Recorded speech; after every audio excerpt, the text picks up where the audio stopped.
Hello everyone, welcome to Mo and welcome to EFA175. Today in Ottawa we have three gentlemen here from London, Ontario. We have Demetre, Paresh, and Nick. These gentlemen here, these fine gentlemen, came into Ottawa today to participate in the march, the Integrity March.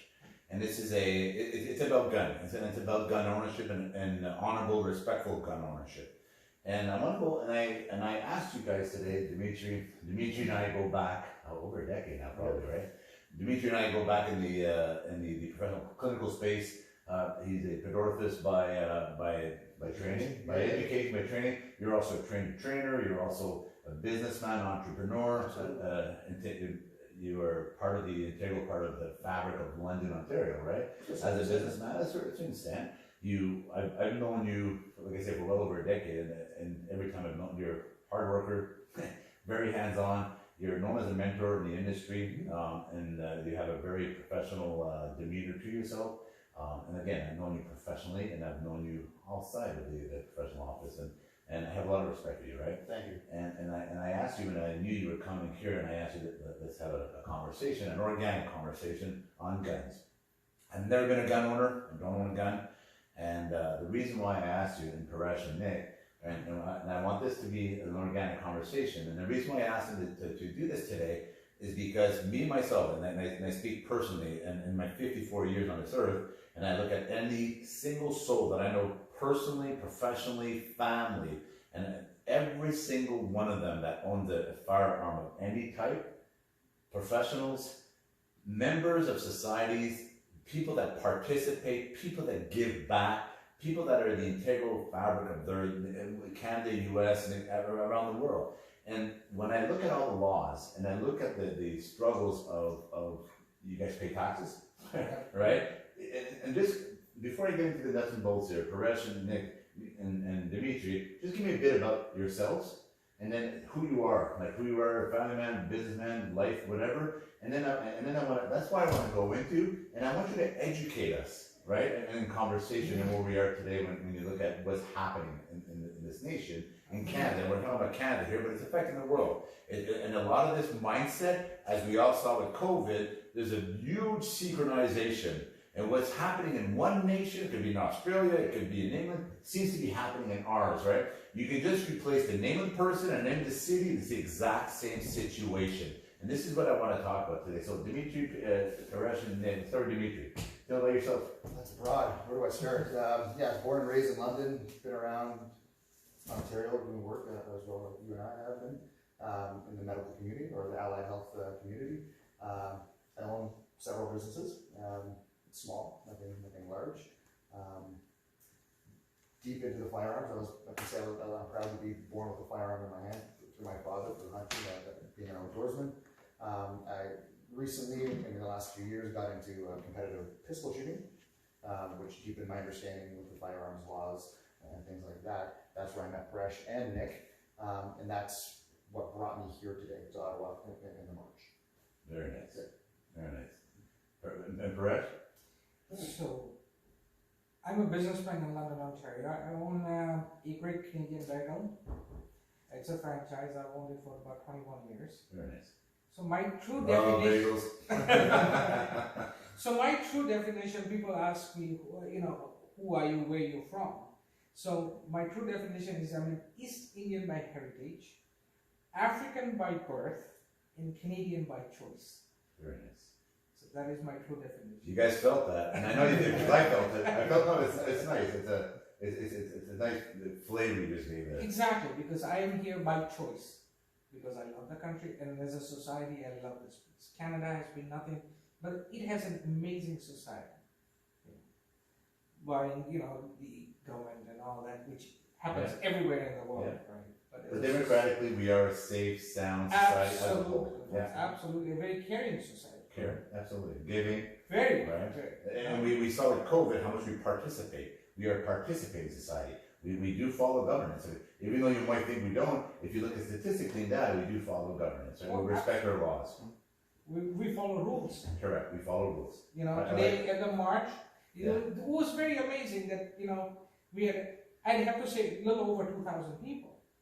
The walk was structured. There was no shouting. There was no obscenity. There was no nothing. Guys came, walked through the march, went back to Parliament Hill. No incident.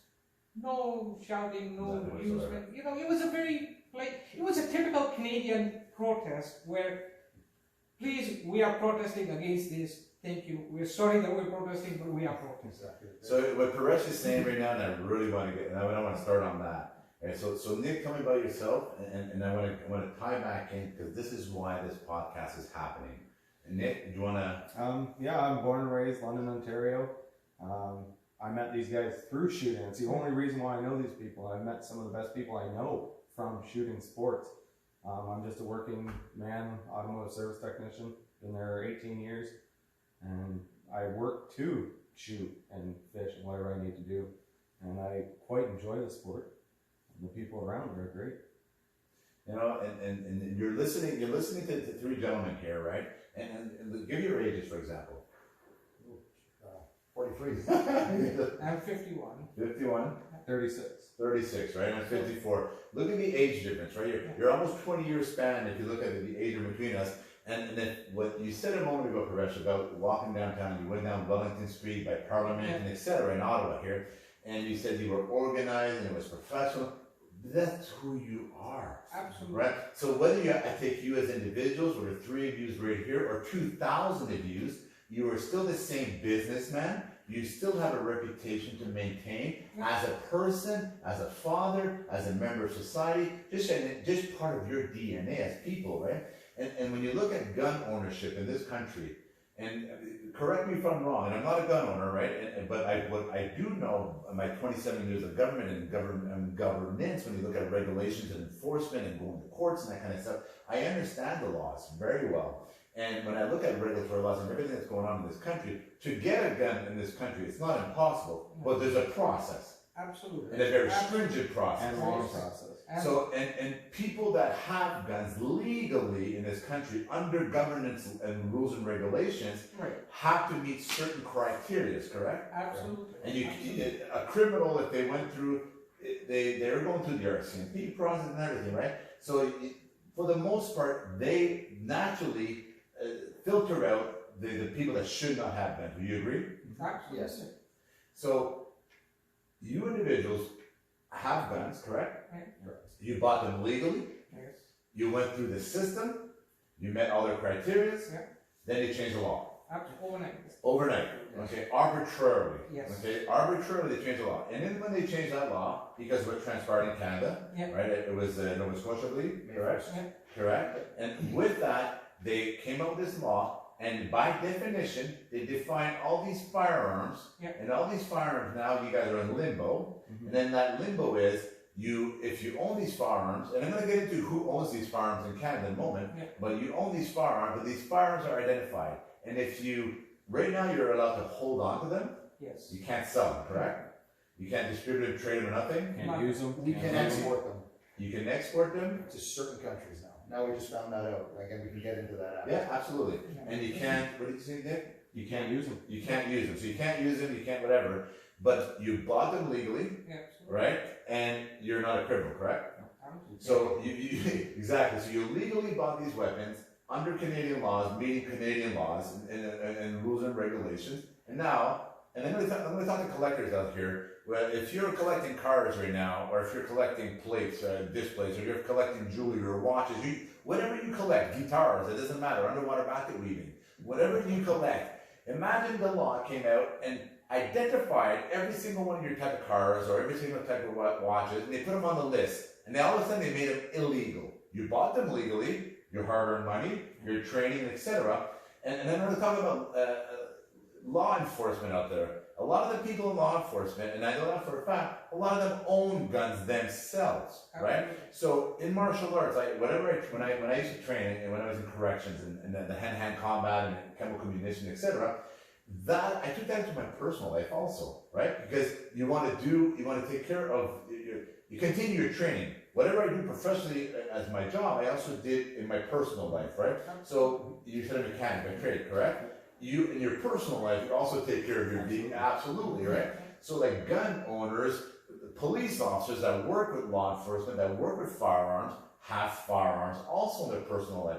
They're also in the same boat in this country. Whether you're provincial, municipal, or federal law enforcement, you also now are on the same list as they are as it pertains to citizens that own firearms that meet these criteria, soon to be told what you're going to do with them, how you're going to dispose of them, what you're going to get for them, if anything. With 10 cents on a dollar, 20, you said there's consultants. They say fair market value. Well, what's that? We're enthusiasts, so we have enthusiast type equipment, not just your everyday, cheap. Yeah. So like a 1967 Charger, and it's fully done up. Fair market value is $4,000. That's $85,000 US, probably, or $120,000 US. So the fair market value will give you $4,000. So correct me if I'm wrong, because I've been in a gun room. I've been to the firing ranges. I've shot just this Christmas. My brother-in-law in the U.S. in the Carolinas. Our brother there. I really enjoyed it. I had a good day. It was with his son, with his father, myself, and the four of us. And he entertained us. And there was some of the firearms that were there. I mean, like it was really cool, right? And I really enjoyed that day. It was a fun day.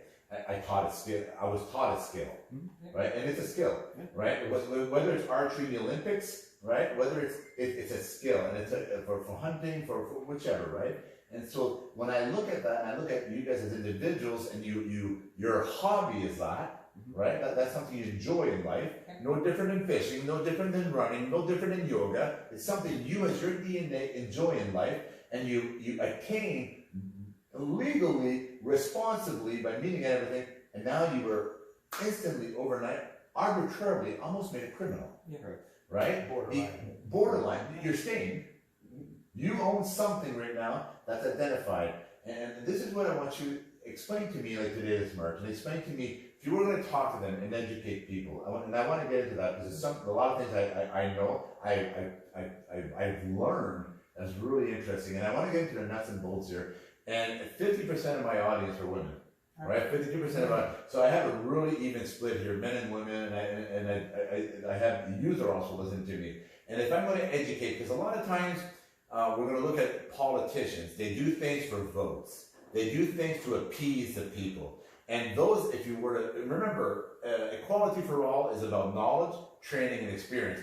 I'm either going to speak from knowledge, training, and experience, or I'm going to speak to those with knowledge, training, and experience, but it also has to be backed up by data and research. If I'm going to look it up, it has to be real, and I can back it up with data and research from those that actually walk those shoes, that live that lifestyle, that can talk about it tangibly, right? And that's what equality for all is. And this is what this podcast, when I want you to educate them, that if you can listen to understand, these are the facts, right? These are things we're going to get into, and I want to educate individuals so you understand before you jump on a bandwagon of certain political platforms that are filled with holes, and the wheels are going to fall off, right? But they still get pushed through and they get voted in.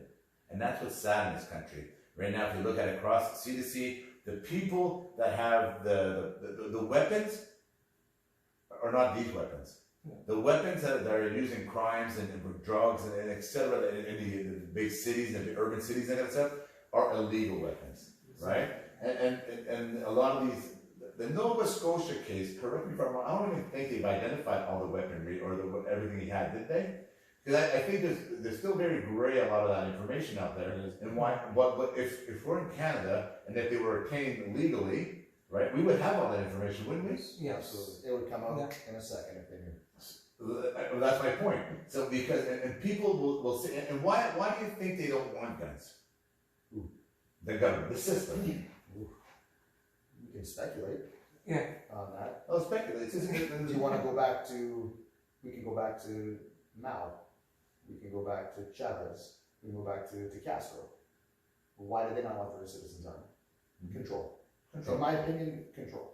And we're seeing it in the U.S. right now, how much firearm there is out there, right? And if you look at the firearm, and in this country, in Canada, we are a democratic, civilized, following rules and regulations society. We talked about this before, right? And so, but now we're all being herded and pushed, the gun owners, into one category. You're all pushed into one category. That's always knee-jerk reaction, right? Correct me if I'm wrong, because every 20 or 30 years, something like this happens, right? Every 10, and they have this reaction. The incident in Montreal, that was 88, 89? 86, around that. Nova Polytechnique. The Polytechnique, and it was all the female engineers, and I still remember that day, and I still remember where I was and that kind of stuff. One of the weapons that we used, it was a Ruger Mini 14. Mini 14, Yeah. and that firearm, and again I got educated on this in that Polytechnique massacre that was done by that firearm. That firearm, when they made that law back then, and they changed that law, and again a knee-jerk reaction, that firearm was not even part of that document, by definition. Not until this 2020, the new one with Trudeau, they finally put that on that, right? They keep falling for it, right? They kept saying about the Mini 14. They never changed the definition. They never changed the classification of that firearm since then until now was an unrestricted firearm. And Listen to understand what he just said. That massacre transpired, and up until 2020, that weapon was still an unrestricted. Absolutely. let's define for them that they don't know what a restricted and non-restricted is Right. in Canadian law. Okay, no, you go ahead with the restricted. So there's different classifications of firearms, and there's different licenses that we have as Canadians, or at least as Ontarians. Yeah. Well, it's federal, so we have what we call PAL, or Possession and Acquisition License. Okay, with the PAL we can purchase ammunition and non-restricted firearms. What is a non-restricted firearm? So that's classed by the government or the RCMP. They determine what is basically prohibited, or restricted and non-restricted. Okay. So explain to them what the non-restricted is. So non-restricted is all your hunting firearms, Majority. shotguns, anything that's not deemed restricted is handguns are restricted. But so anything you could probably use for hunting is generally non-restricted. Shotguns were always non-restricted, and we have a barrel length. It's all That is overall what length, overall barrel length, length and it's all of a included. firearm that determines whether it's restricted or not. So if you have a shorter barrel rifle, which when they say that you can conceal, would be classified as restricted. Now the difference between a restricted and non-restricted. Restricted firearms can only be used at an authorized gun range, and it has to be an authorized gun range or a certified public range. Cannot be used anywhere else. Cannot be, and it has to be transported. So we have what is called rules of transportation, which is an ATT, right? Authority to transport. The rules on authority to transport is from my home, I can only take that firearm on the most direct route from my home to the range. I cannot open it anywhere in between. I cannot touch it anywhere in between. It has to be locked. Two locking mechanisms, one on the firearm and one on the case. It has to be generally in the trunk, not visible at all to the public. So let's say I'm driving from my home to the range, a police officer stops me for whatever offense, like maybe speeding or just a general traffic stop, and he would like to see what I have, and he would like to inspect my firearm. Legally, I cannot touch that case or cannot open it for him. He has to take the key from me and open it while I cannot lay my hands on it. That is how strict the rules are. So, and these strict rules that he just defined for you, right, and that was well explained. Absolutely. The fire range themselves, don't you guys have to, when you join a fire range, that fire range, don't they go through also their type of training or orientation? Absolutely. Depending on the Each fire range has their different rules or different training for. Yeah. Yeah, because I've learned that in some ranges, you have to meet their policies and procedures on top of it. Well, and go back to the RPAL, or the PAL, the Possession Acquisition License. We go through a weekend course. Yeah. We write an exam. We go through a background check, and then we're issued our license to purchase a firearm.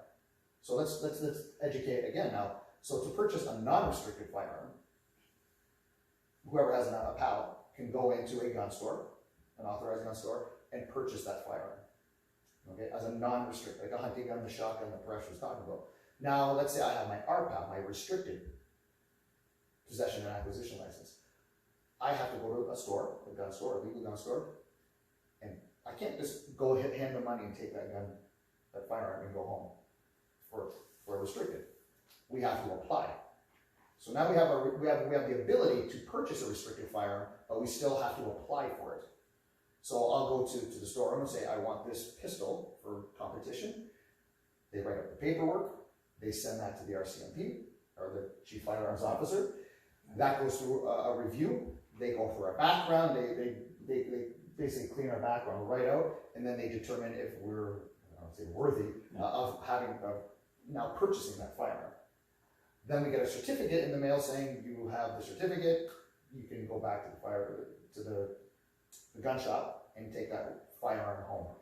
The same way Paresh said, and now a locked cabinet, trigger locked or locked on the firearm from the gun store to the most direct path to your house and into your safe, or whatever the law is now. That's another definition. So I don't know how we got into that there, but that. No, but it's so well to explain, because the people that are committing crimes, the people that we have firearm issues with in this country, are not the ones that are going through this process, are not the ones that are making the direct route to the. Do you know what I'm getting at? Yeah. We all know this, and this is where the public, and when you jump on that bandwagon because a politician tell you something, and then the same politician that tell you a certain thing and pass a certain law that doesn't even meet. Remember the whole Polytechnique we just mentioned. They pass a law and it satisfied everybody, and it gave a lot of people a soother that wasn't even soothing, right? They didn't even identify the firearm. And a lot of this is, to some people, it's old news, but it just keeps rehashing. And then right now, we just went through the exact same thing, right? And across this country, law-abiding, responsible governance, regulatory following individuals are now have a piece of equipment that they're going to be told what they're going to do with it. Yeah, absolutely. We are more vetted daily than a pedophile or a rapist or a murderer. Our names every morning or every day Holding a restricted firearms license, we're run through a system. go through a system, and if we have committed a crime or an offense, more like an assault, we potentially can have our firearms revoked from us. I did not. Every morning. I did not know that. And when you just said about pedophile, like ding, ding, ding, ding. Think about that. Think about that. Like I come from the background of corrections, and I ran institutions, and I've been part of the RIDE team. We call them ISIT teams, and I taught use of force and hand-to-hand combat and chemical munitions, and I was an instructor and trained a trainer. So I understand this world very well. And when you said you're more vetted than a pedophile, if that doesn't resound, right now. And again, law-abiding business owners, members of society, and they're more vetted than pedophiles, right? It's wrong. It's absolutely wrong, and it's because, again, a knee-jerk reaction for votes, and that's exactly what that is about. And it has nothing to do with the actual the people. And again, take away the gun, replace it with a car. Let's talk about weapons, right? They're going to tell you it's weapons. They're going to tell you it's mass killing, it's mass everything. And we had an organic conversation a moment ago, and we're talking about, if I look at Rwanda, and I've said this, you know, 1 million people got murdered by edged weapons, by machetes, basically, right? But not by guns. There was guns used, and all that kind of stuff, but it was mostly done by edged weapons. And a lot of the group murders, a lot of murders, that kind of stuff on this earth, and a lot of these terrorist type acts, a lot of them are done with edged weapons. Or, you brought up a moment ago, the vans, right, the vehicles. We've had mass killings with vehicles, right? And we talked about the analogies a moment ago, and if you want to go into that, like when you're talking about mass shootings and you're looking at vehicles, you know, and I like that. Go ahead. Well, there's always an argument. There's always two sides, and each side is going to spin it, unfortunately, to gain the trust of the uninformed. So, as firearms owners, we know the capabilities of us and what a firearm can do. Okay, we don't call our firearms weapons because in Canada we're not allowed to use them as a weapon. Anything can be used as a weapon. Anything can be used. It's a tool. A weapon is a tool. I can grab a cane and hit someone, and that's a weapon. So in Canada, we are not allowed to use a firearm as a weapon for all intents and purposes. Okay, so what? And that's important. I didn't know that. We walk a very fine line as a firearm owner. I'm kind of moving away from what you're talking about. I don't say we walk on eggshells. Not that we're constantly doing something wrong, but if we cross someone, or we get in a fight or an argument and someone charges you or calls the police, like that, I mean, it gets flagged, and then the potential for us to lose our firearms is very high. So we want to be law abiding. We want to follow the rules to continue to keep our firearms and continue our hobby, whether it be collecting, performance shooting, competitive shooting, hunting. So we're very careful with that. And going back to... Well, I hate to chime in back on the whole word weapons. Yes. When we do our interview, we have to call, there are some people interview us over the phone to apply for our license. And it was really, it's hard to say, but if you were to use the word weapon, because a lot of military use it as weapons in that interview, there was a really good chance that you possibly weren't getting your license. And that was what was taught to us in the firearms course. This is not a weapon. This is not a weapon. And we keep that very strict. And I respect what they're saying on that, and that's how you want to teach it, right? Yeah. And I'll guarantee you right now, there's a lot of people in the urban U.S. and in the cities that wish they had a weapon, right? And they wish they were armed, and I don't want to get into that, because right now we have people in the U.S., like we're seeing it, and I'm going to go back to the vehicle right now, because when you look at the vehicles, because the vehicle has been used as a weapon, right? The edge weapons, the knives and machetes, and the kitchen appliances have been used as weapons. Like if you look at all these murders, if you look at the explosions, a lot of the bombings, their pressure cookers, their kitchen appliances have been used as weapons of mass destruction. Okay? Fertilizer for farming and that has been used as weapons of mass destruction.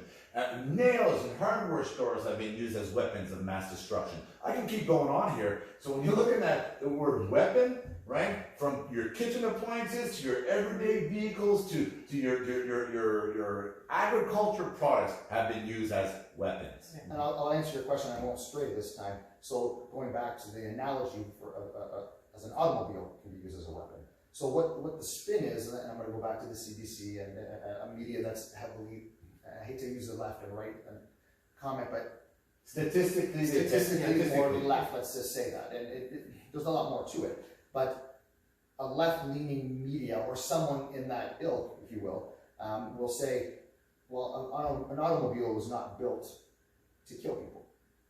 True or false? True. A firearm, its main purpose is to kill. That's what a lot of people on the left say. To us, for hunting. To us, we're not killing anybody as a competitive shooter. We're just not. We're shooting at paper. Archery in the Olympics, the same thing. Same thing. Yeah, absolutely. So the spin that the media will put on it, and that will influence a lot of influencers on social media, is that a semi-automatic can kill the most amount of people in the shortest amount of time. That's the whole spin that gets people scared. The people that are uninformed about a firearm. But then you can look at a vehicle. Let's go back to the vehicle. An automobile was not built to kill people. It was built to transport us, correct? Yeah. But how many vehicles kill people per year? How many people die from a vehicle? More than a firearm. The top 4 killers on this earth, right? Number 1 is water from disease and that. Number 2, number 3 is your environmental in which you consume. And number 4, I believe 4 or 5 of those top 5 is vehicular type incidents, right? Transportation. And so going back to that then, so what's more dangerous right now? A firearm? Say in Canada, even in the States, a firearm or an automobile? And if you look at statistics, firearms down there compared to all the, exactly. So that's the spin they'll put on people. And it's fear-based approach to scaring people that are informed, ignorant, if you will, in a positive sense. That people don't know how a firearm works. They'll call, and it's the running joke amongst us in the firearm community, is it's a fully automatic, a fully semi-automatic firearm with a 30-round clip. All the wrong, and that comes out of the mouth of someone. It makes us cringe just to hear that. Yeah, even from a politician saying that on the news report to people, to the mass population. Everything they said about that is incorrect. It's misleading. It's misleading. It's dramatizing, right? And I want you to explain that, because a lot of the people don't understand how weapons work, and that's firearms. No, and I'm not a gun owner, and I said this in the beginning. And people will call them weapons, and that's because we are trained to call them weapons. If I look at media, you are trained to think that way. But those are not the firearms that are used in any of those crimes. If you were to lose your firearm, okay, any one of you would probably know in a New York minute, right? It's either going to be done for a break and enter, it's going to be done. You're going to know, because you know where it is. All the rules and regulations you mentioned, all these, the walking an eggshell almost, because you don't want to lose your sport, right? You don't want to get caught in anything. So you know where it's locked and concealed and everything. And if it was to disappear, you would know something but array, right? And you would act on it right away. And that's why those are not the weapons that are being used in these crimes, right? And the ones that are used in crimes are the ones that come through borders, the ones that are imported and exported through crimes and criminals and so forth. And it's not your law-abiding businessman, family man, business owner, integral members of society. I worked in a prison, and I say this to the people that have fun with and joke with, where it was a very rural country setting institution, and a lot of the individuals that worked there, beautiful souls, and let's call it, you would call it redneck if I was to look from the Ottawa perspective, right? And I mean the French jokes. When I started, this is like 1991. Okay, it's like almost 30 years ago, and we have some boys in the background here we're talking. And then this is 1991, and I mean the French jokes. I had more French jokes per hour than in my entire life, right? And it was, but these are beautiful individuals, family men, women, participants in society, like volunteers, community leaders, etc., families of families that are good people, and that's how I got educated on guns, and that's how when I understood hunting season. In that institution, and in a lot of places on earth, hunting season was bigger than Christmas. I didn't hunt, right? So if I had my time off at hunting season, they would give me their Christmas season holidays. I'm serious, it's like a lottery. I could have sold that stuff. I could have sold the time off at hunting season, right? Because they value that. Because it was time away, it's a camaraderie, a lot of the women in that field and law enforcement hunt together. There's women hunting groups. Like, it was interesting, right? So I got educated. And this is what you mentioned a moment ago. If you don't have the knowledge, training, and experience, one of the things I've learned in my life is I learned when to shut up if I don't know, right? I've learned when, if I'm talking to a mechanic and I start describing my vehicle and things to you, when you start talking, I shut up because I'm not a mechanic, right? They're going to provide to me, and I might debate and ask you some questions on it or educate me on, but I've learned to be quiet about it because I don't know. And when I got to know and I got educated and that kind of stuff, I understand how much I was programmed, right? I started at an institution, I was 24 years old, and you realize how much I was programmed by media, I was programmed by the system to think that way, right? And then when I meet the gun owners, and I told you family members, I met my beautiful wife, my brother-in-law in the States, and beautiful people, right? Law-abiding citizens, gun owners. Absolutely. I will share with you why I am so passionate or how I got hooked onto this sport. I never came from a family of hunters. I don't hunt. I mean, I have my hunting license, but I don't hunt, but I love to shoot. What really got me more involved in it was the fact that when you went to the gun range, you left your ego of who you were at the doorstep. As soon as you entered that club, it never mattered whether you were a doctor, you were a mechanic, you were a baker, you were a businessman, or you were just whatever profession you were. It was all left outside. What were you? You were a fellow gun owner, you were a fellow shooter. This is how we determine. So we have female shooters with us. So you can imagine one female and we're a group of 20 males. And whenever they come into the range, they don't feel out of place because generally they are known as a fellow shooter. You respect her as a fellow shooter. We stop looking at whether she's a female, male, nothing. She's just a fellow shooter. So now we do a lot of competitions. We participate in what is called IDPA, which is Indoor Defense Pistol Association. The rules are very stringent in this shooting sport. Safety is number one. We police ourselves and we guard ourselves a lot more harder than anybody else would. So give you an idea what happens in the sport. We set up a match. And if we were going through a shooting scenario, so the basic game and the purpose of the game is skill and accuracy. So you are always competing with yourself. This is totally about self. You're always going to be competing but with yourself, trying to better yourself at a sport, which is a sport. Mm-hmm. So in IDPA, when we shoot, the rules are stringent. So let's say Demetre is a shooter. I am what is called a safety officer. I have to go through qualification. I have to certify to become a safety officer. And when he shoots, I am at an arm's length of him, watching his firearm, what it is doing. We have rules where if the firearm goes past 90 degrees of your shooting, of your view, I will touch his hand, hold his hand, and he is going to be disqualified. I'm not going to shame him for the rest of the night, because he should know better that safety is first. And I said I went to the range in December in the Carolinas, and I felt that respect. As a Canadian, I came in, I didn't know anybody there, and I felt right away exactly what you described. Leave whatever you have, your hat at the door, Yes. and you're part of a group. Yes. You're an equal amongst a group, and there's a fellowship. Yes. And I sensed that. And I sensed that like there was a really, there's a cannon. It was a pistol, but it was a cannon this guy had. And everybody congregated around him because when it went off, like you couldn't miss it. It was like wow. Right? And the kick on it, right? But and do you want to try it and that kind of stuff? And that like they didn't know me from, but it was and exactly what you described, right? And it was I felt the sport. When I was there, Yes. I felt the sport, the target practice, the different drills, and some people were following and that kind of stuff, and the conversation around it. So it was no different than playing poker, or no different than going to a car show. When you go to a car show as a customer, or go to a car show as a car owner, right? Two different things, right? It's like buying a quilt or be part of a quilt club.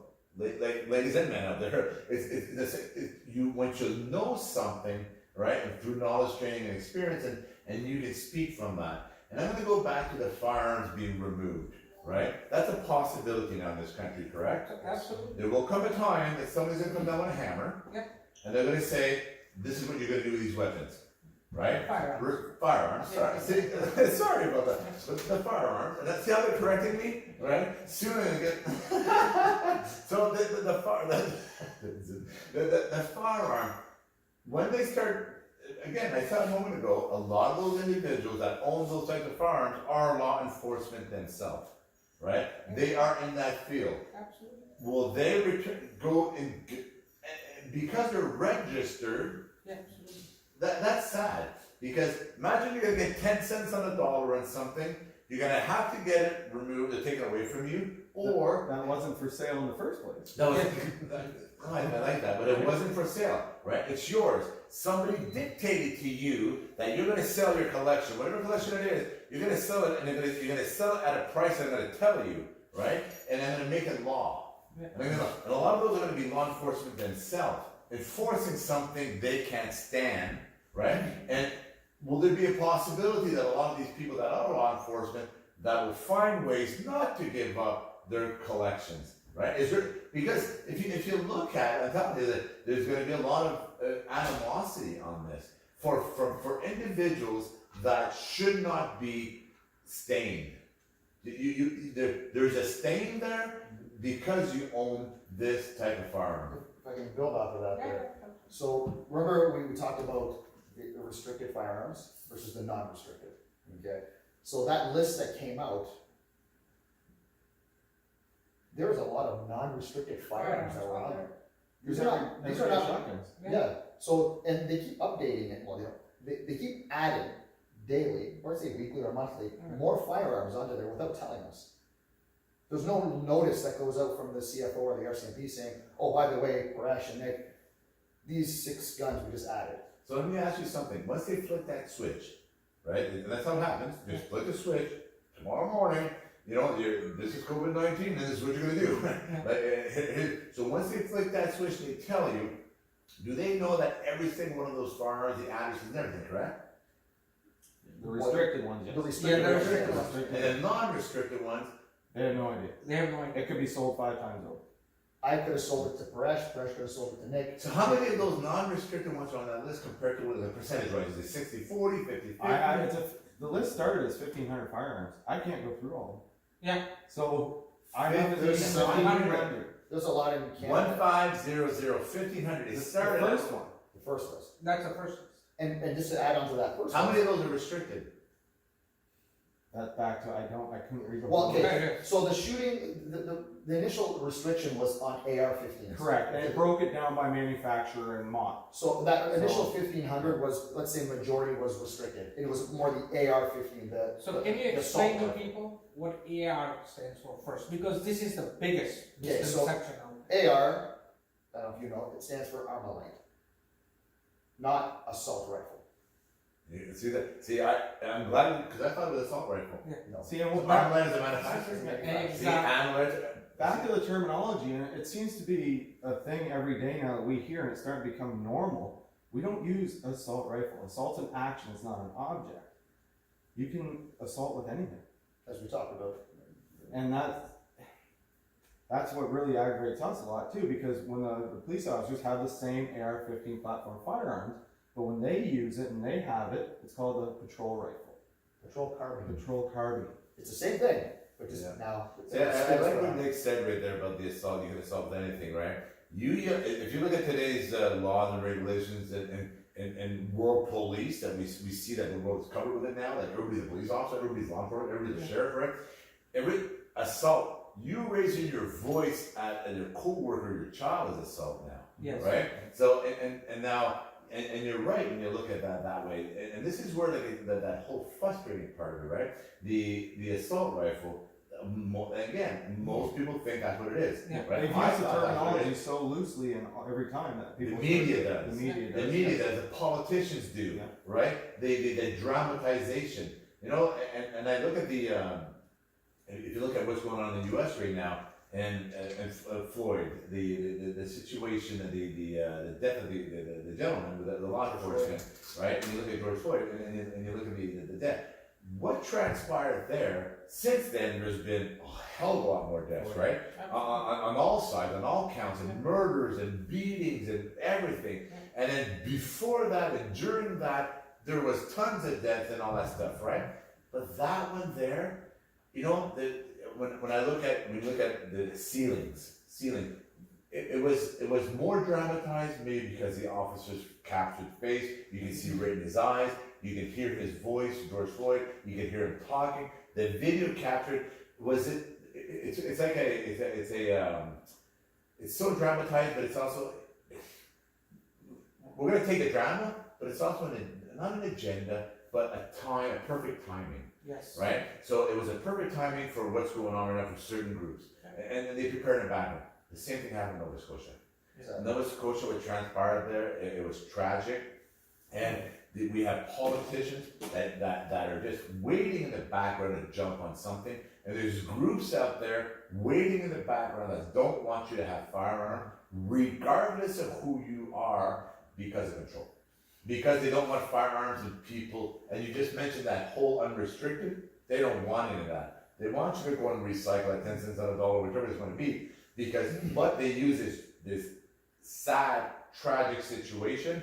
They took the drama from it, and with drama, you can create momentum, and that momentum, they use that momentum for their agenda to get rid of firearms. And that's why that list is growing. Yeah. And that's why you keep saying that, like, it started at 1,500, now they keep adding. That's why. Because now they're, just like the fueling that's going on in the US, same momentum is going on for this, in this country for that. And then when they do flick this switch, what's going to happen then? There was a politician in Chicago, he became mayor, Rahm Emanuel, and he was quoted on video and audio saying, "Never let a good crisis go to waste." And that's exactly what's going on with this. It was a crisis with the Nova Scotia and the George Floyd, and they're just taking it and using it as much as they can to But going after the wrong people. Well, but they want to have an agenda, Correct. like it or not. They're going out, you're 100% right. And they want to remove firearms and that kind of stuff, and they're using these dramatic momentum moments of life to fulfill their need, right? And they wait for them, right? It's like land banking. When you're looking at business, it's like you're buying land and you wait, right? And these people, these are political powers, and they go with the flavor of the day, they're political. And when something like this happens, right, they already have plan B. Yeah. It's already formulated, it's already written up, they already got the policies and procedures, they got everything done up already, right? The mission statement is written, and they're going in. So flick that switch, it's on, right? A phone call 3 in the morning, this straight prior, okay, plan B, right? That's what I feel is going on in this country, Oh, absolutely. right? And they do that, they use these momentum moments of life to do so. And why do they go after, you guys, if you were to be impartial, and if you were listening to understand, and what you guys describe, the process you go through to get firearms, and what to maintain the right to own that firearm, and if you understand that, and if you feel their sincerity in that, these are not the people that you want to be removing or attempting to remove something that they enjoy, no different than quilting, no different than a car show, like I talked about earlier, right? If you go back to your initial opening statement, is that we were at a march today. Yeah. To bring knowledge and the attention to what's going on. Protest, yeah, Protest. silently protest. Now let's compare what we did today and what you got and what everybody knows now. We walk a very fine line in terms of what we can and cannot do with a firearm, what we can and cannot do with our words, our fists, in terms of assaulting people. We cannot, I don't want to say afford, but we do not want to lose our ability to own firearms. Now look at the march today. It was peaceful. Like you said earlier, no cars were set on fire, no city was burnt down, no apartment building, nobody was hurt. Garbage wasn't strewn all over on the ground. No looting, no glass was shattered, no spray painting, nothing. We walked around, we did what we were supposed to do by law. We came back, by law, we spoke, and then we left. We dispersed. Now let's contrast that to the BLM movement, or any in the States. What's happening? People without firearms are burning down cities, breaking into cars, hurting people, assaulting people. Now let's go back to the politician here in Canada and what you just said. Who is more of a threat to the average Canadian citizen? Us? No, we cannot afford to assault somebody and lose our.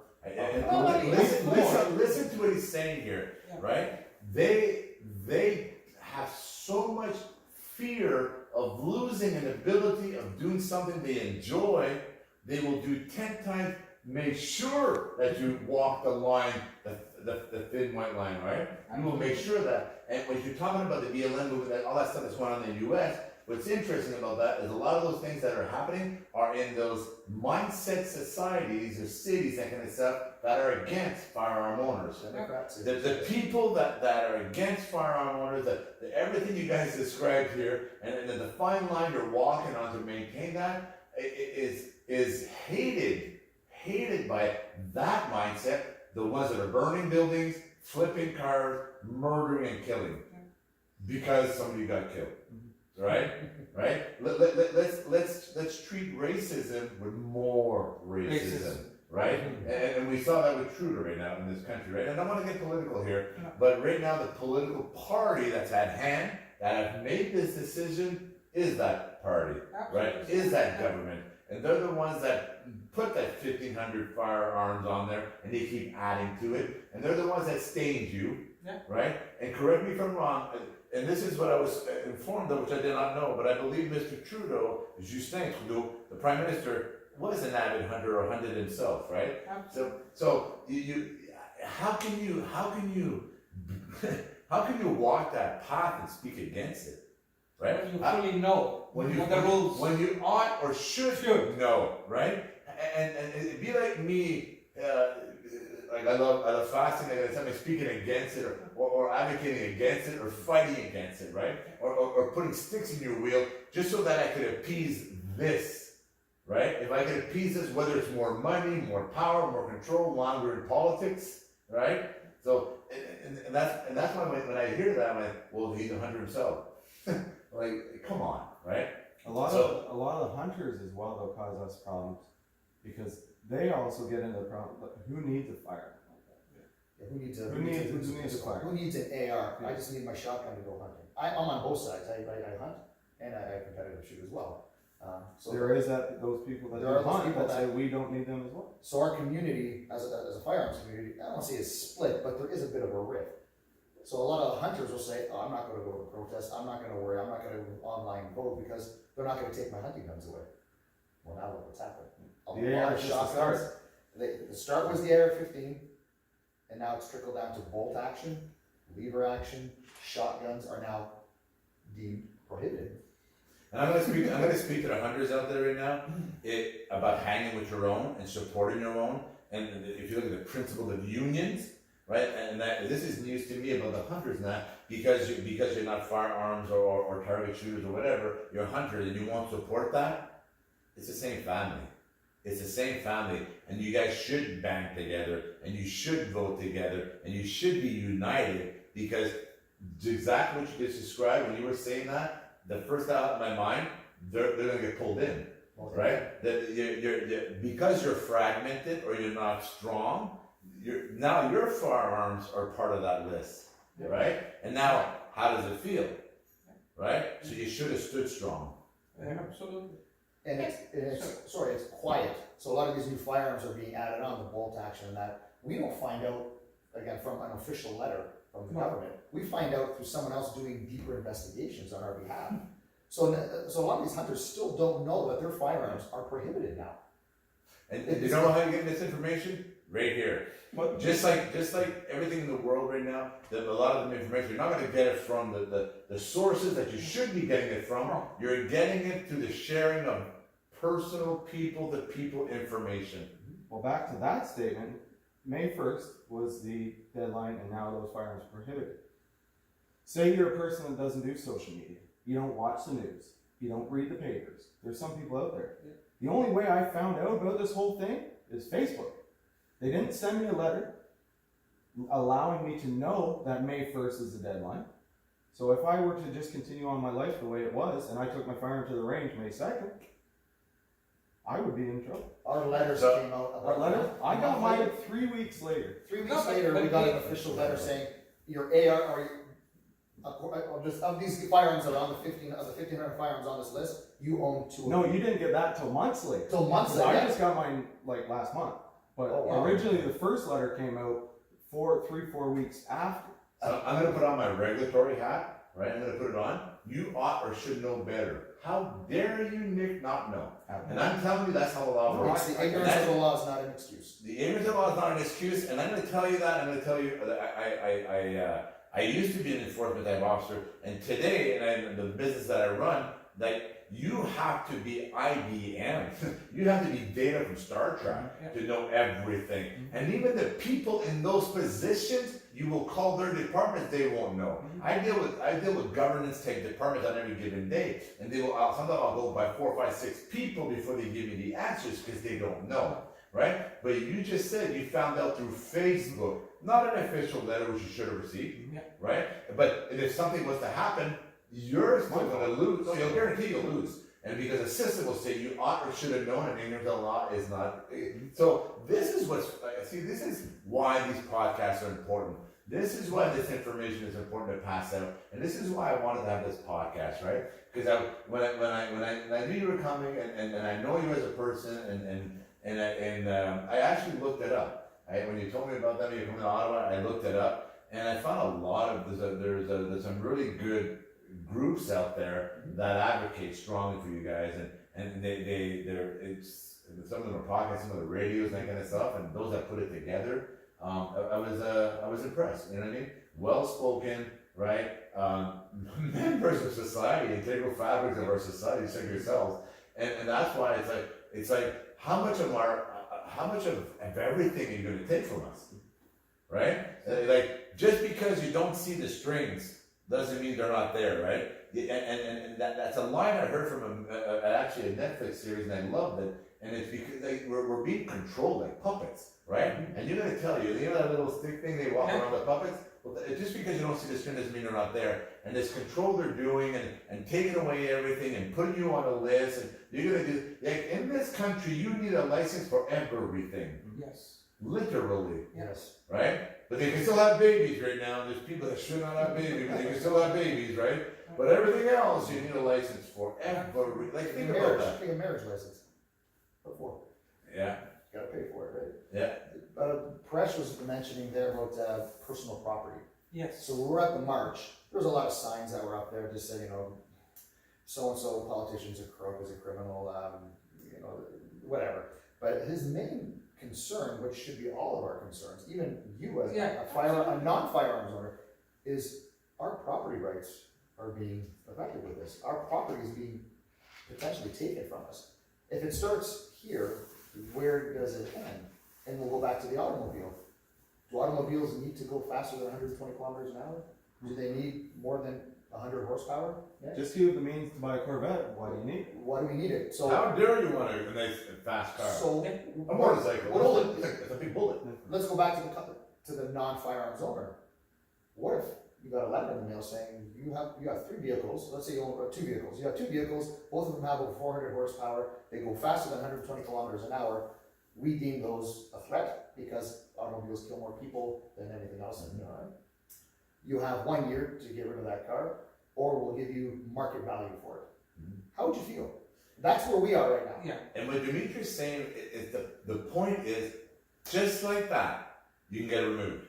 Just like that, right? You bought it legally, you follow the rules and regulations, you own it as your piece of property, Yeah, I like and that. just like that, they can take it away from you at the flick of a switch because of a political power, because they can start one individuals in politics. And when you mentioned politicians a moment ago and the corruption, the signs now, there's some very good politicians out there. And there's some very respectful, smart politicians that have the knowledge and experience and have walked in those shoes that can speak to you honestly about, and they'll defend you guys. They will sit here. Absolutely. And pay taxes. Yeah, see, they brought back up here. The government was more than happy to take the tax for that firearm that was purchased. So listen to what he just said, right? It's like, no, but it's true. It's like when you're selling stuff and like a car, right? You keep reselling the car, you keep paying taxes on a resold car, you keep paying tax. And the same thing, they were okay to take that tax from your gun. John, and I have a things to say. If I'm 25 year Come on forward. license, if I'm 25 years licensed gun owner, right, and I'm a pilot, they took my license away, and I'm a pilot, $200 my plane. I'm gonna lose my job. They're gonna trust me flying 200. I'm bad there on the pilot. Here I'm banded, but they gonna trust me on the pilot fly 200 people with me or no? I'm a school bus driver, and I have a license 25 years. They banned me from guns license. They're gonna trust me to drive school to the school. What's gonna happen to my job? They're gonna make me criminal? What's gonna happen? So basically what you're saying is, professionally, we are all professionals, so let's say you would have so the reason why they're taking the firearms away, they're saying they're a risk. But at the hands of a legal, law-abiding, certified gun owner, they're saying they're a risk. Yet, on my professional life, I could be a bus driver driving your children to school, that's okay. However, by me owning a firearm, that firearm is a risk. Yeah. I could be a pilot and have 300 passengers at 30,000 feet in the air, but that's okay. Yeah. But I'll take away your firearm because you're a criminal. Or they're gonna fire me because they don't trust me. They put me criminal, and I've done nothing. And this is what this is about here. And you take your property rights, and where does it stop? That's Right? Define property. When you look at by definition, right? And we talked about firearms earlier, and it's all by definition and the way they write things. And there's firearms that are on there that are identified, and there's other firearms that are identical, just a different name that are not on there, Yeah. but they do the exact same thing, correct? absolutely. And this is what people don't understand, right? Whether it's we're going to ban all Lamborghinis, we're going to allow Ferraris, right? And that's what it is. Yeah. That's the exact same thing, Exactly. right? There's firearms that are on the list, and there's firearms that are on the list, but they do the exact same thing. But if you, unfortunately, own this firearm, you're screwed. But if you own this firearm, you're okay, right? Absolutely. It's funny, the For now. firearm in question at the beginning, the AR-15, it fires a .223 bullet, which is the same caliber as a .22 rifle. Yes, it has more velocity, of course, but those firearms are still restricted to 5 rounds. Remember that, in Canada, those 5 rounds. Yeah, 5 all rounds. rifles are only 5 rounds. 30. Yeah. And that's important, and that's important to distinguish and understand, because when you listen to certain politicians that want you to vote in their favor, they will use the word 30-round clips. Yeah. They won't define it and say, but it could only shoot 5, right? And if you're an honorable gun owner, that everything we just talked about for the last while, and you meet all the rules and regulations, it's only going to shoot 5, right? But we're going to tell you the world out there it's 30 rounds and etc. Right? We're going to scare you, and then you're going to sit in your house and right. So See- what you just said, let's go back to that. Let's go back to how the left spins things. I have to say the left, or the anti-gun lobby. How about that? So the AR-15 or the assault rifle will kill the most amount of people in the shortest amount of time. Well, not in Canada, because we're restricted to 5 rounds. Okay, now we've shut that argument down, right? We can push that aside, and they'll say, like we said with the car, but do you need a firearm? Do you need a firearm? No. No. Yeah. Do you need a guitar? Yeah. Why? You can just watch a band on YouTube, But I enjoy the guitar, but you don't need it. but I want it. But you don't need it because do you need a soccer ball? My You daughter need- does, She can just watch soccer on TV. but she likes to play soccer. That's the argument we're having now. So But there's, it's not even an argument; it's a fact. do you need a firearm? No, I don't. But I use it as a hobby Correct. to shoot a projectile out a barrel to a target, and I'm trying to keep it at the. And the ones that are sitting there going like, yeah, yeah, the same things with a knife, same things with an appliance, same thing with a car, same thing with a fertilizer we talked about earlier, and if they keep going on that list about when you're looking at mass destruction or whichever, right? So if you want to argue the facts, we'll put the facts forward, but you're not going to be able to argue them because what your analogy, they don't make sense. Right? So when you're looking at that, the truth is you're law-abiding citizens, you're family members, society members, business people, individuals, male, female, doesn't matter the gender. And if you've attained a weapon, a firearm, but I'm telling you, it's a program. Yeah. You've attained a firearm legally, meeting all the criteria, meeting all the rules and regulations, abiding by them because you don't want to lose that sport, that ability to do what you love doing. No different than soccer, no different than gun collection, no different than whatever, right? And you're stained. And then you're also waiting. When is the hammer going to fall, right? When is the other shoe going to fall? And that's what you're waiting for right now. And I'll guarantee you, and I said this earlier, your military, your law enforcement of any type, and border, anybody that owns a gun that does enforcement, you'll be in the same boat.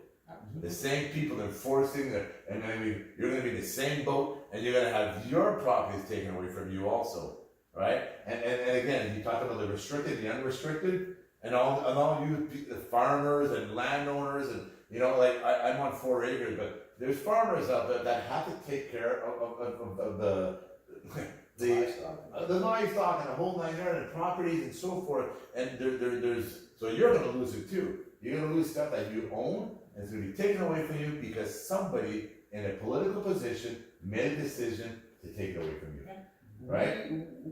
Again, we said we're heavily vetted, but we're heavily trained and educated on the subject. Where we shoot, we get police officers coming in and that shoot with us in our IPSC competition, and they are amazed at how well we can shoot. But they're also amazed, as like Paresh said, the safety that we go through.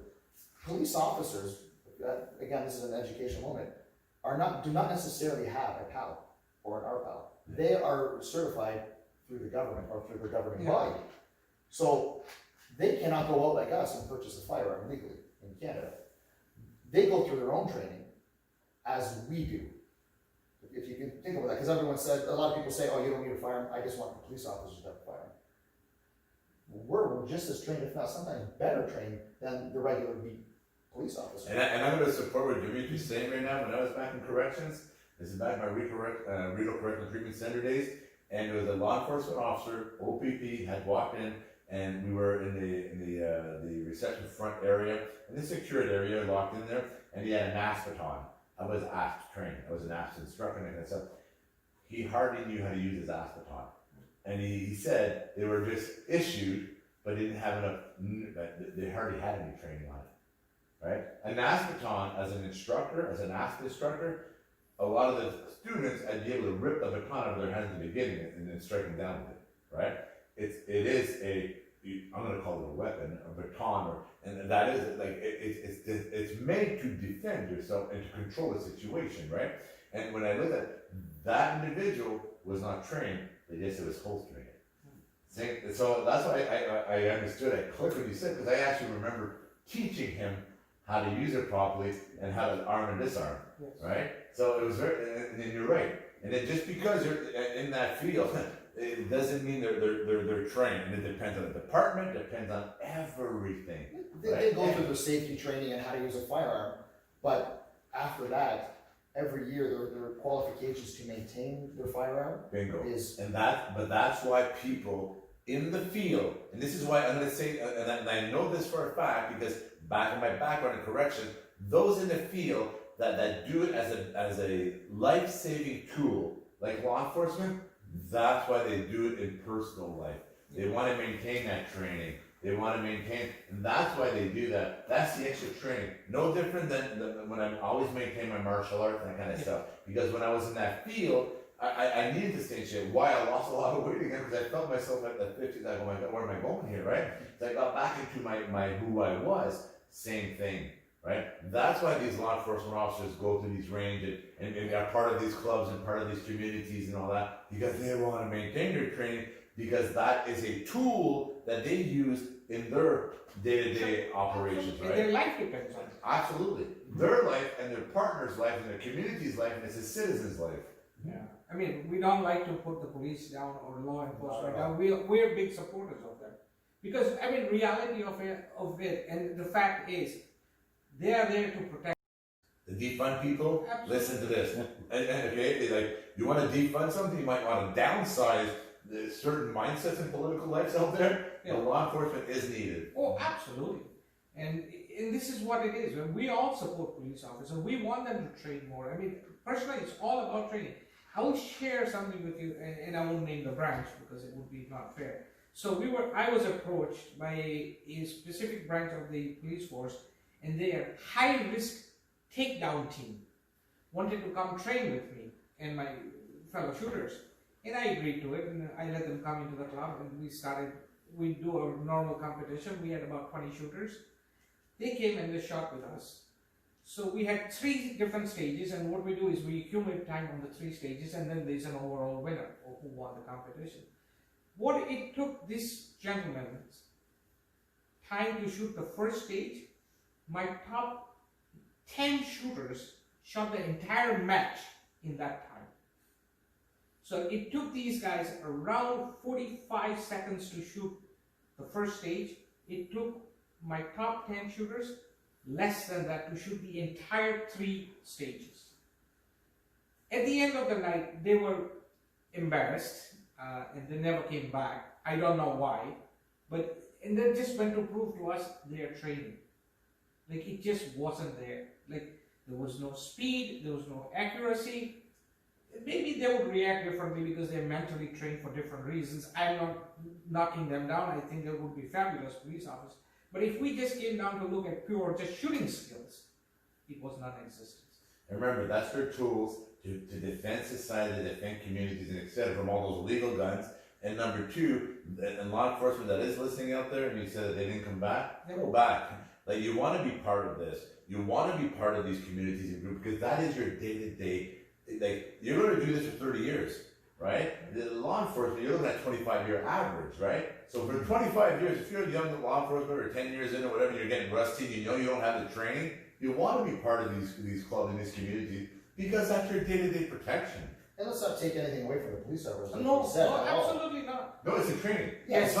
It's the training, because there are some departments out there that don't have the training. Absolutely. And there's law enforcement that'll tell you off the record, no, we haven't been trained. And we know that because of different departments, different cuts, and etc. Obviously, the SWAT teams, the true units for the OPP, the tactical units, Well, they're the RCMP, fabulous. that's what they do all day. We're not going to touch them. That's their training is that, and that's what it's supposed to be. We're referring more to the regular beat. Yeah, absolutely. 200 rounds a year. That's Yeah, that's We the shoot every certification. 5 minutes. Yes. In a match. So say that again. Yeah. Sorry, I interrupted. So, from what I understand, a normal officer on the street gets 200 rounds a year to qualify and to use their firearm, to be proficient with. We shoot that in a night. When I went to the range in the Carolinas, I shot that. Oh yeah. Right, I shot that, and that's easy. And because you want to get better at what you're doing, right? And you want to beat yourself, and you want to compete against yourself, right? So I can see that easily. So, and you're saying that's what your numbers are throwing out there is probably the average, right? And even if it was 3, and even let's go 3 times that or 6 times that, it doesn't matter. Imagine that's your day-to-day job. Imagine you're a school bus driver, or a transportation driver, or a pilot, or whatever. But we're going to make you do it only as 10 hours a year of training, right? Absolutely. Again, that's not the first line of defense is to grab their firearm, but it's very important when they do grab it and unholster it and use it, that it's subconscious and they are doing it properly and every shot counts. You don't want that straight around going up and hitting someone innocent, which happens a lot. So that's where, again, when we come in and we're training weekly to hit a target about this big. That's our goal, is to hit an area this 8-inch circle. Again, we're never being shot at or having anyone yelling in our face all the time, but as a police officer, we expect them to pull the firearm out and use it properly. All right, and in a dramatic, life-threatening situation, you pull out your firearm, right? And that 8-inch, that training is there so that no collateral damage transpires, and that's why these law enforcement need that training, so they can stay within that 8-inch, they can stay within their target, and nobody else gets hurt, right? In the execution of their duties. And this is why this training is when I look at firearm, and this is why, if I was to recapitulate everything that we've talked about here, and the individuals that are the owners of these firearms that are being targeted right now, and I call it targeted. Yeah. We're talking about firearm, we're talking about targeting. They're targeting the firearm. I think they are, and sadly they're doing it in such a way that you're gonna have groups out there that'll debate you till they're blue in the face, right? And they don't even need facts. They don't need anything. They will just, it doesn't matter. It doesn't matter. This is what it is, and you should get rid of your firearms, right? By what it looks like. By what it looks like, right? And that's why you guys have to stand together, and I'm talking about anybody that owns a firearm, anybody that's gone through a process to earn the right to own a firearm of any kind, right, should always stick together. Because eventually, what's next, right? And it's not because that one incident, is because political parties, for whatever agenda they have, they want to stay in power and so forth, and vote, individuals change the life of millions, right? Think about that. Individuals can change the life of millions, right? Just so that they could appease, no, to get voted in to stay in power. A lot of that, because the 80% don't know. And I'm going to speak to the 80% out there, or the 70%, or whichever you are. Take 5 minutes. Just listen to this whole podcast twice. Listen to this whole podcast twice, and listen to understand, right? And if you speak from knowledge, speak from experience, or speak from, ask those that know. Ask those that know, and go out there educated before you go and support something that is actually wrong. It's plain and simple wrong. And this is what we say, let's agree to disagree. Everybody has a hobby. I'm not here to encroach on your hobby, not to tell you, oh, John, you can own this, you can own this. No, this is wrong, this is wrong. No, you have it's everybody's rights. I have a right to own a firearm because I was certified for it, I paid for it, I was licensed. Nobody should come and tell me, oh no, you can't own that, you should own that. Why? I'm certified, I'm trained, I should be able to. I haven't caused any issue with it. And that's what I tell my friends who are non-gun owners. It's like, let's agree to disagree, because I'm not going to question your hobbies. I won't tell you, oh, I don't play golf and I think golf clubs are dangerous. You know, you can hit somebody with a golf club and kill them so easy. I said, but I don't. You enjoy that? I'm happy that you enjoy your sport. Let me enjoy my sport. Don't judge me. Stay in your lane. Don't judge me for what Absolutely, I'm don't doing. judge me. Stay in your lane, and, Yeah. and you know, like, don't encroach in my, and that's what's happening, right? An And that's incident that happened in Nova Scotia from a deranged individual that unfortunately you can't, no different than the incidents with the Beagles, and no different than the incidents with the pressure cookers, and no different. When you put all these things together on Earth, and if you were to knee-jerk reaction to everything, there'd be a lot of things on this Earth that we would not be able to have if you were to look at every mass murders or mass killings or any group killings or any numbered killings of any kind. If you were to look at the devices and tools that were used, there'd be a lot of things in your household you wouldn't even be able to use. Yeah. Right? And that Nova Scotia shooter that they did confirm, otherwise they would have told us right away it was a registered firearm, that those firearms that he did use were from the US. They were stolen illegal firearms from the US. They were stolen, Yes. illegal firearms from the yes. We don't know stolen, but they were acquired from the US. So he A was different not. way. Yeah. So he wasn't a legal firearm owner.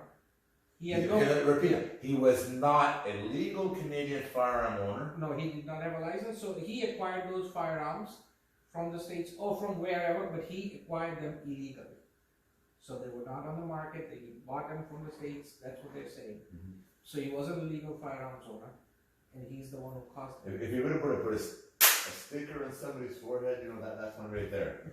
Here, like, you're basing your laws on something that wasn't even factual. Which came out much later, Much later, but they banned it right before. because that's a knee-jerk reaction. Absolutely. Right? Knee-jerk reaction. Let's get them all. Yeah. And after we hung them all, it was the wrong guys. Right? Exactly. Yeah, that's exactly it. And it sounds dramatic, but what's going on right now is dramatic. Because it's affecting a lot of good people that, and this is how you make people frustrated at your system. And this is how when you look at democratic societies and you look at the resentment that people have. So, because eventually if somebody flicks a switch and removes it from all of you across this nation, law enforcement, every law-abiding citizen that enjoys what you guys do, right? You'll have resentment. Absolutely. I know that, and then you're gonna see these individuals that, you know what I mean, like all these other hobbies, they're okay though, right? Yeah, you feel violated. Of course you feel violated. Of course you feel violated because you're not a bad person, and you guys are doing something that you enjoy, and you do something you did illegally, and like you said, you paid your taxes on it, right?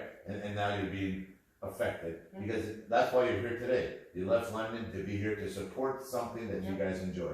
No different than women that used to stand in union halls back in the 20s to defend something that they believed in. It's the same thing, right? End of the day, it's the same thing. So in closing, if you were to say something, if you wanted to say something to somebody, like, you know, if you need to listen to understand or anything organically. No, it's really all the non-gun owners or people who judge the gun owners, they should talk to a gun owner. Truly just ask a gun owner what they go through. You know, what they have to go through. When you go to the range, we have so many range rules. We have 24-hour video surveillance. We have cameras at it covers the entire range. There is somebody watching whether are you safe with your firearm? Are you not? Are you doing anything illegal? Are you doing anything illegal? So we are being watched. We police ourselves more than anybody will ever police us. But that's because of how you guys were trained. Yes. And meeting the rules and regulation and understanding that to own this, you have to abide by this. Yeah. And that's exactly why you do it because you believe in it. Absolutely. Everybody wants to do the right thing, as they say. We don't want that one person to ruin it for the rest of us on that range. Because if the range gets shut down because something happened, that affects 500 people. We can't fire, we can't shoot now. So the club we belong to 500 has people, 1,500 yeah, exactly. The people club on we one have, club. yeah, we have 1,500 members in our club. Never had a shooting incident ever. So the highest concentration of firearms at any given time would be at a gun range. So I'm going to speak to you as a health and safety inspector in the background and in my back days. When you say 1,500 members, never once an incident, right? Yeah. That's a testament to itself, right there, right? And the proof is in the insurance. The insurance agent, the insurance company values gun ranges at the lowest risk. Right? Our insurance rate is the lowest in the whole industry. Wow, congratulations. Yeah. No, but that right there, again, and if you're taking notes here, these are all key things, right? When you look at that, because the insurance would love to have you be a higher rated because they're going to make a lot more money on you, right? But they can't based on facts. Based on facts. Based on facts. So as Paresh said, don't talk to a politician about firearms unless they own firearms.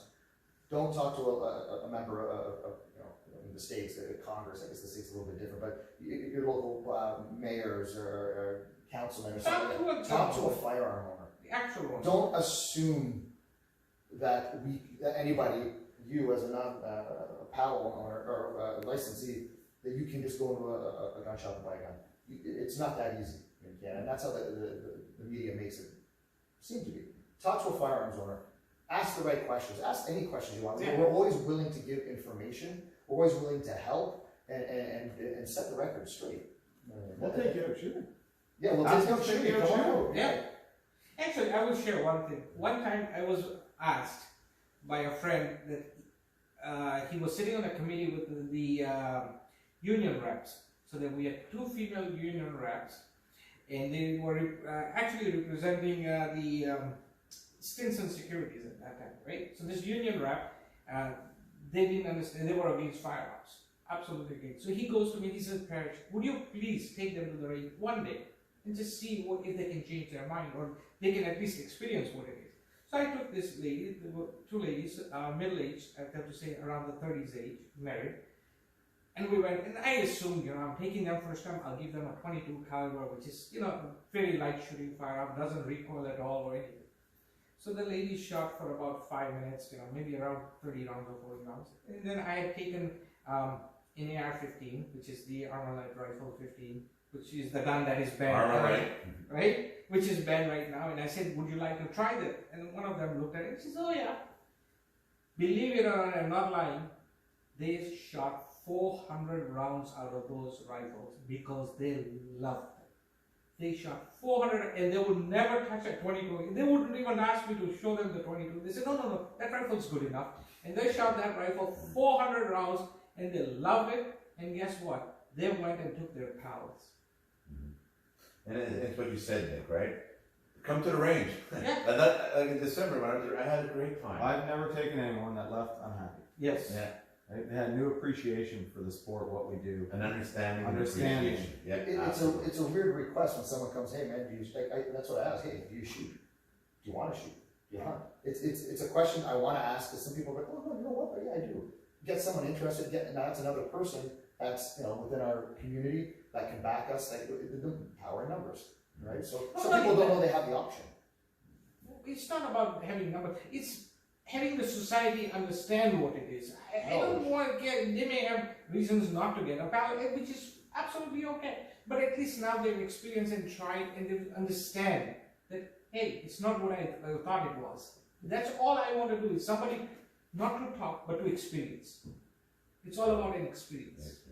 Have the experience, decide for yourself from that. Make an educational judgment, right? So when I'm gonna wrap this up, and I look at equality for all, right? And then when I listen to you guys today, and then what we're talking about, and you look at individuals and staying in your own lane, and people have their own hobbies and their own thing, and that's equality for all. And if I look at you as gun owners, the equality is you guys met all the rules and regulations. You did it properly. You did it through the law. You paid your taxes on it, and now you're going to be dictated on what to do with it. Right? With arbitrarily. Yeah. And if I look at equality for all, that is definitely not equality, right? And the same individuals that are writing these laws, they're pushing them for their own agenda. If you were to tweak it and it does something that would affect them personally, they'd be in the exact same chair as you and advocating why it's wrong for them, right? If you go back to the equality for all, during the march, we all noticed that there was a Harry Potter convention or meet downtown. So everyone was dressed up. There were people that are Harry Potter, maybe fanatics, fans, and they were all marching. They had the little society thing going on, and we were marching. And I noticed on the side, somebody asked, "Hey, what are you guys marching for?" And a firearms owner told them, and then they're like, "Why are you dressed like that?" and they're conversing back and forth about Harry Potter or this and that. And no, they didn't say, oh, like, oh, guns, oh, or oh, Harry Potter, are you weird? Like, quality. You enjoy your hobby, we'll enjoy ours, and everyone's happy. As long as I don't infringe on your property. And I love you said that, Paul, that part there, that because of what you did, Harry Potter, there's by the airport, there's a EY center, and they always have the Comic-Con thing over there. Yeah. And I drive by there, you'll see Spider-Man, Superman, Wonder Woman crossing the street, right? And it's but again, equality for all, right? They love that, it's their right. Absolutely. That you love your firearms, your target shooting, and that's your right. Right? So if I look at equality for all, it is about equality, and it is about rights, and it is about, and again, we have a license for everything, and you guys met that compliance, right? You met it. So Nick and Paresh and Demetre, thank you very much. I really, really appreciate that, and I like the fact that, and I love the fact, and I admire the fact that, and I listen to you guys, and I can tell the knowledge and understanding you guys have, and you speak from facts, right? You speak from facts, and you came to Ottawa with your groups to support your rights, right? That's what makes us Canadians, right? Having the right to express your rights, right? And I'm glad you guys did that. So thank you very much. Thank you. Thank you. Thank you. Jean-Guy, Demetre, Paresh, and Nick, and the boys, and the boys, equality for all. Thank each and every one of you, and please inform yourself before making a decision or imposing a decision. Thank you, gentlemen. Thank you.